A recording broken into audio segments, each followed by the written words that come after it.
Welcome into TDN Against The Spread. Paige DeMacos, Jake Arians, Jamie Eisner here on a Thursday. No Thursday night football tonight, ladies and gentlemen. We had Wednesday afternoon, whatever that was. It was ugly. It was all over the place. It was definitely very, very interesting. So before we get into the underdogs of the week and everything, just you guys' reaction to that Pittsburgh win over the Baltimore Ravens, seeing as yeah, that wasn't everybody said it was a drunk football game, and it sure was a drunk football game. So, Jake, what were your takeaways from that game? That the Steelers are 11-0, and the Ravens aren't very good, which I've been saying for a few weeks now. They were banged up. They had 12 guys out from COVID, all the stuff. It was a Wednesday game, which I think threw everything out of sync. Look, it was a turnover, and a pick six. Yeah. That's the first 4 plays of the game, and that's pretty much how the rest of it went.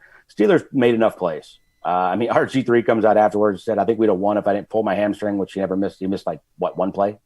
Trace McSorley looked better at the end of the game than he did. This Ravens team has serious issues. I mean, that's my biggest thing was the Steelers are 11-0. They got the win. It's still a rivalry. I thought it'd be close. But the Ravens have serious issues, Jamie. Yeah, they do. But the Steelers have some issues of their own they're going to have to deal with, particularly with the Bud Dupree ACL injury that has been confirmed today. So he'll be out for the year. Rookie Alex Highsmith is going to have to play a bigger role for that defense. Look, they got the win. That's what you say for Pittsburgh. It was ugly. It didn't look good. Their red zone struggles were not ideal. They were concerning if you bet on them, if you took them against the spread, or if you're just a Steelers fan in general. But at the end of the day, they ended up winning, and the Ravens are going to be in a dogfight here to make the playoffs. They have a beneficial schedule, which will help them, assuming Lamar Jackson and J.K. Dobbins and all these guys are back for their Tuesday night matchup this coming week. But even if they do make the playoffs, this feels like a one-and-done team again. And, they were surprised one-and-done the last 2 years, and they're probably going to be an expected one-and-done this year. Yeah, I guess that's the major difference this year, Jamie, is you're going to be looking at a team that the expectations have changed significantly, where you were talking about a Super Bowl run coming into this season, coming off an MVP campaign for Lamar Jackson, looking a lot different now as we are way past the midway point of the season. But let's get into our best bets and everything that we like and don't like for this upcoming week in NFL action. Jake, you got underdogs. You got 2 underdogs this week. You got the Jags and you got Washington. Tell us why you like both of these dogs, other than obviously there are big point spreads here. I mean, look, the Jags have lost 3 out of 4 by 4 points.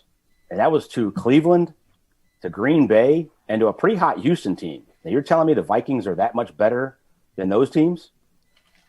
I mean, look, the Vikings, if they win this, they'll have won 5 out of 6 heading into a big matchup with Tampa next week.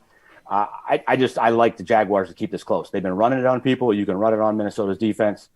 I think Dalvin Cook has a big day. I think Kirk Cousins probably has a big day. Justin Jefferson has a big day. But they've kept everything close. They've been playing really good. They're playing really hard the last month. I just like them to keep it within 10.5. And then Washington, you're talking about a crazy last 6 games. They've won 3. 2 of them were blowouts. They lost 1 point to the Giants, 3 points to the Giants, and 3 points to Detroit. Alex Smith played really well. Antonio Gibson's playing really well. McLaurin's playing really well. Logan Thomas is playing well. That defense is ridiculous. And Pittsburgh's on a short week and didn't look that good, and is now missing Bud Dupree and is probably banged up a little bit from this game. I don't know that they can win it. I think it's going to be a really close game. I like them to be within that 8.5 as well. All right, Jamie, I looked at your pick here. All right. I looked at Jamie's pick, and Jamie's pick is the New York Jets as a underdog. Now, you must defend this because it's the Jets, right? I don't care who the Jets are playing. I need a really good reason why you think, even though it's 9 points, why the Jets are going to cover this, seeing as they are borderline no longer a professional football team. Look, I'm going to go full galaxy brain on this one. This has just been in the back of my mind all week. Sometimes you just have a gut feeling. The Raiders have not played well on the East Coast in a 1 p.m. start time. Like, that was my idea. So I went back and did some research on it. They are 3-6 against the spread on East Coast 1 p.m. start time kickoffs in the Gruden era. They got boat raced a year and a week ago in New York against the Jets. And that was really the turning point where their season went from, wow, they're going to be a surprise playoff team, to that little backslide that brought them down to 7-9. I don't think Josh Jacobs is going to play in this game. Nelson Aguilar might not play in this game. Damon Arnett and Jonathan Abrams both sat out of practice on Wednesday. there could be missing a lot of pieces for this game. I know they've been playing well before last week, but I hated what I saw against the Falcons from everybody involved, and they're playing men down. I'm not going to be bold enough to pick the Jets to win outright, although I would consider it at more than 3-1 odds if you're just going to put a low dollar bet. But I think the Jets can keep this within one score. And it's going to be a weird game, and maybe I'm wrong, and maybe the Raiders go out there and have one of their 34-point games like they've had earlier in the year, usually against their divisional opponents. But I just don't see it right now. I think they're too undermanned, and they were too out of sync last week. I think this is going to be a one-score game. Now, wouldn't it be fun for Draft Network if the New York Jets win a football game and then things get really interesting in the Trevor Lawrence sweepstakes? So I am officially all in on the Jets pulling some shenanigans off and ending up hurting themselves long-term by potentially knocking themselves out of the Trevor Lawrence sweepstakes. So very, very interested in that, Jamie, and love the stats you brought up. Unfortunately, I hope for Raiders fans that they don't have that backslide like they did last year. They've looked really good, but that Atlanta game was ugly. Speaking of ugly, let's talk about stayaways. Okay. Things we are going to stay away from this week. Jake, your stay away is the Buffalo Bills playing the San Francisco 49ers. The Niners coming off of what is a very impressive win to keep them relevant in this playoff race, which quite frankly should put Kyle Shanahan in Coach of the Year candidacy because of the amount of injuries that this team has had to sustain to even stay relevant, right? So why are you staying away from this game? First of all, it's at the Niners, but it's in Arizona in State Farm Stadium. So that's where I'm starting with this. The Bills have you can run it down their throat. Nobody runs it better than Kyle Shanahan and the Niners. Raheem Mostert's back. Expect him to have a big week. And what Robert Saleh is doing with his defense, with all those guys they've gotten back, with Richard Sherman getting a pick last week, playing that underneath zone, I think it's going to be really tough to pass on them. I think they're still top 5 against the pass. I'm going to pick the Bills to win this game, but I have zero faith in this. You guys know how much I love Kyle Shanahan. He schemes his ass off. This coaching staff's doing a phenomenal job. I expect this to be a really close game, but the fact that the Niners had to move to the desert for the last month, the Bills are coming across the country. I don't know which one's hotter, which one's playing better. This one's complete, utter. I have no idea. I'm staying away. Yeah, and you never know. The Bills might have a little worry coming into this game, seeing as they'll have flashbacks from Hail Murray that happened at the end of that football game. So luckily for them, they won't be facing DeAndre Hopkins in this game, so it won't happen again. Jamie, your stay away, right? Let's talk about Saints at Falcons. Traditionally, a phenomenal matchup between these two teams, right? We've talked about how things in this division, especially with these two teams down the stretch, can always get weird. So is that why you're staying away from this one? It's just I don't have a great read on where the Falcons are right now or where the Saints offense is. And I think that what leads me to stay away here. The Falcons, since Raheem Morris took over, they're 4-2 overall and against the spread, and should be 5-1 in both if Todd Gurley could just fall down properly. So they've been playing a lot better lately. Their defense is playing a lot better lately. On the other side of things, lost in the fact that everybody was, laughing at the Broncos for starting a practice squad wide receiver at quarterback. That defense kind of kept Taysom Hill in check for the most part. Like, he was, as expected, once they got a little bit of film on him, wasn't as dynamic as he was in his first start. Now I want to see what happens in start number 3. I say all that, I still think the Saints are the better team. And that's the struggle that I'm having internally. I still think the Saints are the better team overall. They just beat and shut down this Falcons team a couple weeks ago in a blowout victory. So all those things come together for me, and I say, you know what? I'm just going to stay away from this right now. The Falcons are like a 2.5 or 3 point road dogs or home dogs in this game. I don't have a good enough read on this one. I'm very curious to see how this plays out. Yeah, need the Falcons to pull off a victory here. Really wanting that to happen for things to get interesting in that NFC South division, and for just inevitably the chaos that will ensue if that does happen for Matty Ice and that team that have really made it interesting to see what they do with coaching staff, seeing it as how much better they have played since firing Dan Quinn. Next thing we're going to talk about here, guys, the over-under. I love when you guys both pick the same game. Right. So this is just for everyone behind the scenes. They send their picks in individually. They don't talk to each other. They send everything in. We put our show sheet together. So it's not like they're, corresponding behind the scenes to make this up. So you guys both have Eagles and Packers at over 47. I'm envisioning that's because Green Bay doesn't play defense very well. They gave up 25 points to the Chicago Bears offense that really can't score ever, which was quite frankly a miracle. And the Eagles are erratic. That's the way I'm going to describe that football team. So is that why you guys are taking the over here? Jake, I'll let you go first. Yeah, I mean, look, Carson Wentz is going to turn it over at least once, if not a few times, which is going to play into the benefit of Aaron Rodgers going off. You can't really run it on this Philly defense great, but you can throw it all over them. They get some pressure, which I think is going to hurt them. I got the Packers winning pretty easily and winning 30-20, but I think it gets over 47 pretty easily here. It could be worse than that. And Carson Wentz is going to fight you to the last minute. We saw that the other night with a backdoor tie in prime time. This Eagles team has so many issues, but I think the more they turn it over, the more Carson Wentz plays erratic, the more that plays in your favor of getting over here. Jamie, is this one of those lines where you looked at it and you said, the line is wrong? Did you look at that? Was this a Chargers situation where you're looking at the points and you're going, nah, this one's just wrong, and I'm going over? What's the sitch? Yeah, it felt a little weird to me to see it this low. Last time these two teams played, they combined for 61 points last season. I know it was earlier in the year, but it's going to be cold. But there's not going to be any weather issues in this matchup. And as much as everybody understandably and reasonably loves Kansas City's offense, and they get talked about all the time, the number one scoring offense in the NFL right now is Green Bay. And they're putting up points on everybody. They'll put up points on Philadelphia. And as Jake mentioned, the Eagles will fight back in garbage time. And you know, as anybody that had a Seahawks -6.5 ticket knows very well, they will fight you to the very end no matter what. To me, I look at both these teams right now. They're combining to allow 51 points per game defensively, combining to score 53 points per game offensively. I think this game is going to be well into the 50s. And I was a little surprised to see this below that little threshold there. All right, guys, it's time to talk locks. Okay, this is my favorite part of the show. The guys are going to give you their locks of the week. Jamie has 2. Jake has 1. Jake, I'm looking at it just so you guys know, this is another behind the scenes thing. Jake makes the picks, but he doesn't look at the point spread, right? So he looks at it and he does a score prediction, and then he looks and sees the lines. And this is one of those ones where the line is you're way off, right? You got the Rams winning by significantly more in this football game. So you're going Rams at Cardinals, Rams -3 because you have them winning by 9, right? So what do you see happening in this game, Jake? First of all, I love when superstars get embarrassed. And whether you like him or not, Jared Goff is a superstar, but Sean McVay is a bigger superstar than that. Came out publicly critiquing his quarterback this week with the 3 picks or 3 turnovers last week.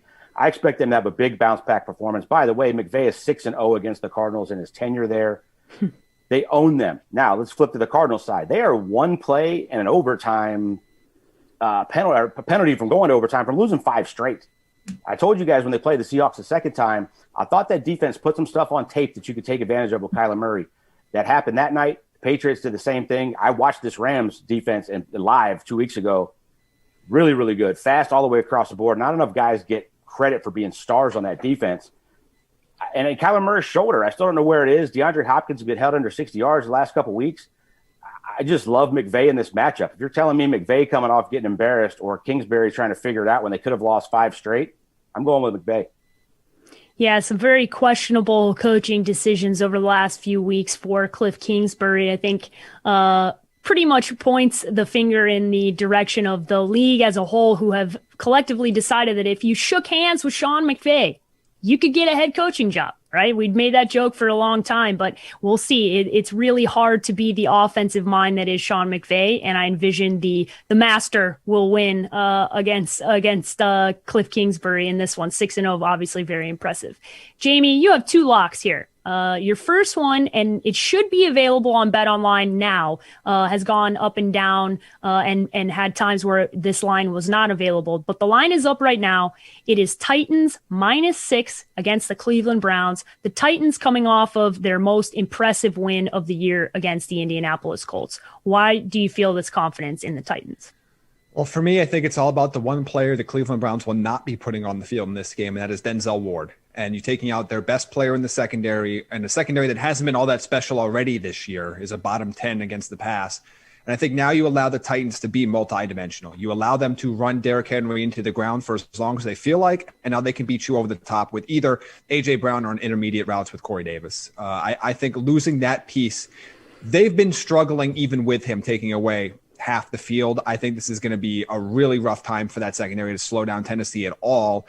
And even though that run defense isn't terrible, it's going to something's going to have to give if they're able to beat you over the top. So I'm going to go with the Titans in this game. I trust their quarterback play a lot more, and now I trust their defense a lot more, even though both of these defenses aren't great. Without Denzel Ward, I'm going to give the edge to the Titans in that matchup. All right, the second one you have here is plays right into your girl's favor, right? So this is Chicago Bears over 23.5 points. And for all of you that are not Chicago Bears fans like me and painfully ride this, roller coaster with this team, the thing that you may not know is that Mitch Trubisky is a way below average football player against most teams. And then he somehow watches Space Jam, gets Michael Jordan special juice, and turns into a Pro Bowl top tier quarterback against the Detroit Lions. And it's without fail, the version you get against the Lions is significantly different than every other version. And they just put up 25 points on the Green Bay Packers. So I envision that's why you're feeling confident here, Jamie, in 23.5 for this Bears. I am. Look, the Lions defense is an absolute mess right now. And that secondary is in complete shambles with injuries. They're giving up nearly 30 points per game defensively. And look, Trubisky and the Bears just kind of own them right now. The Chicago's averaging almost 26 points per game against Detroit since 2018. Here's a crazy stat for you, by the way. Think about this. 25%, so a quarter of Mitchell Trubisky's career passing touchdowns have come against the Lions. A quarter against one team that you play twice a year. It's fabulous. I mean, think about that for a second. It's absolutely fantastic. Of his career touchdowns. Yep. Highest career completion percentage against any team is Detroit. They're also, by the way, they're a bottom 5 rush defense as well. And we saw David Montgomery come off of his best game of the year. I think they're going to be able to have some rare balance in Chicago's offense because of their opponent. It's not because they got any better, but it's because of their opponent that I expect the Bears to be able to put up enough points in this game to get over the total. Bears also got a couple of offensive linemen back from COVID list in their last game against Green Bay. One of their guys coming off of injury back in this game. So hopefully helping you, Jamie, and Bears fans with running the football and overall total offense. It's just something with Mitch against those Lions. I can't describe it. Wish he knew how to do it all the time, but man, oh man, he likes playing Detroit. If only they could play 16 times a year. Guys, we have reached the end. The 2-minute warning. You each get a minute. Jake will go first, and Jamie, you can hop in. Jake, you have the floor. Take it away. This is going to be one of those weeks where you go like 13-2, pick them, but who the hell knows against the spread? Man, Vegas is good. I'm looking at these lines now that I got it written down.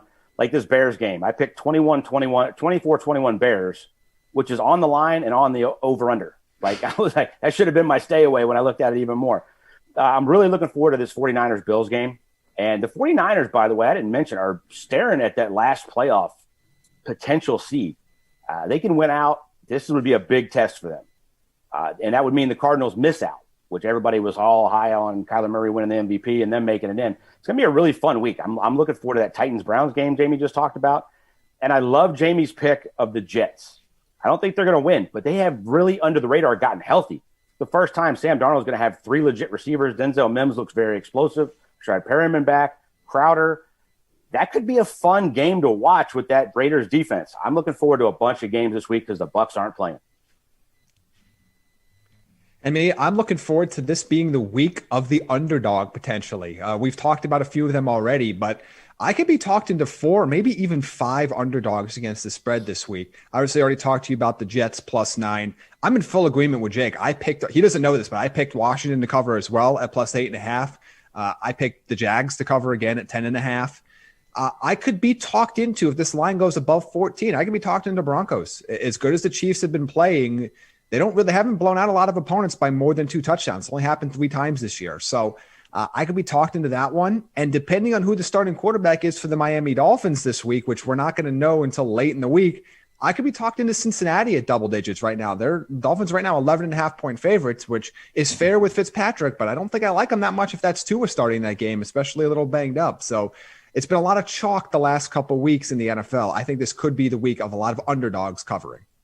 All right, the week of the underdog. I'm looking forward to revisiting that with you guys to see how many of these underdogs come through, but whenever you got those double digit point spreads, it always gets really interesting. You like to just kind of go, okay, I'm gonna go against the favorite here. So I like where you guys are headed. All right, everybody, we reached the end of the show. Want you guys to tell everybody how they can follow you and see all of the great content that you are producing. Jake, you go first. How can everybody find you? Jake B. Arians on Twitter and Arians NFL on Instagram. And Jamie? Follow me at Jamie Eisner on Twitter for these and other prop bets that will come out on Wednesday afternoon. Yeah, we're going to have some great player props. That's if you've been following along with that.